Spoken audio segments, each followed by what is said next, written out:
Moksa, how did you feel about your experience there? I guess because everything starts with food, right? So this was a very necessary next step because that is where everything enters the body. Everything that they do is locally produced, almost everything. I mean, 80%. And then 25% of which is actually done on the farm itself. So it's really farm to table. If you think about if you go to the forest, you don't have to do anything. The forest or the nature do the job for us. So here we try to mimic that.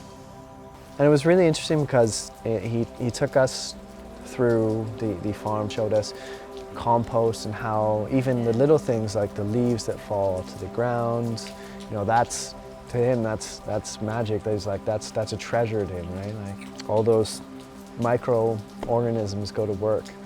Incredible. You put your hand in there, it was warm, combustion happening. And then they had a really interesting way of using the coconuts to elevate the land, to protect it from floods, which really works. And the rotational sort of farming that they use to keep the soil fresh. And I like how you've used all the coconuts. Yeah, this is part of the the permaculture is really using the material around you. We sell a coconut whole and then we cut it in a fourth. Yeah. And then we put it as a raised garden. Yeah. So using everything around you, right? Yes.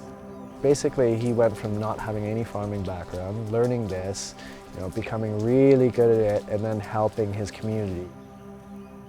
How did you feel walking through the farm and knowing that you're about to eat what comes from this farm? Did that change anything for you in terms of the experience? Well, it changed the fact that I knew everything was super healthy and super fresh and just, natural. He also had a dojo there, which was really cool. He was very inspirational in that way.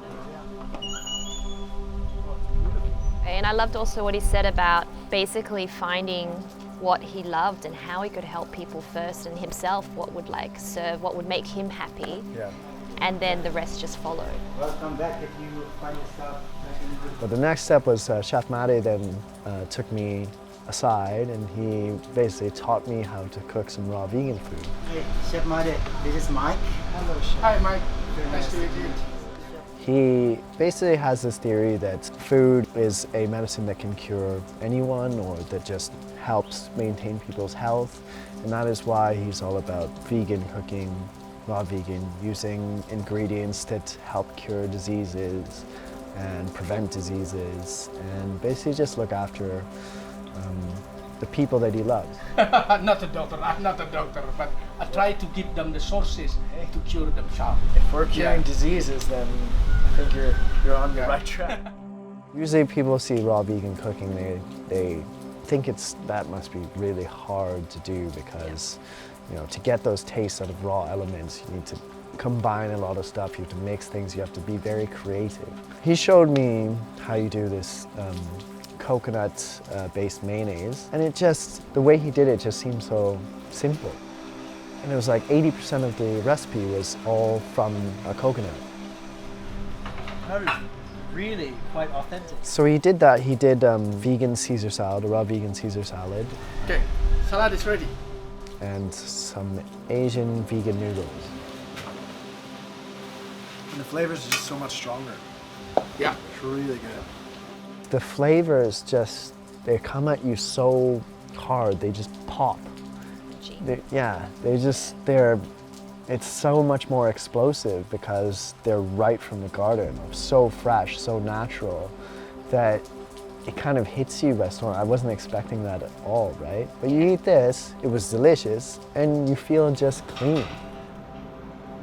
If I had a chef like that, cooking raw vegan food for me like that, I would have no problem eating food like that every day.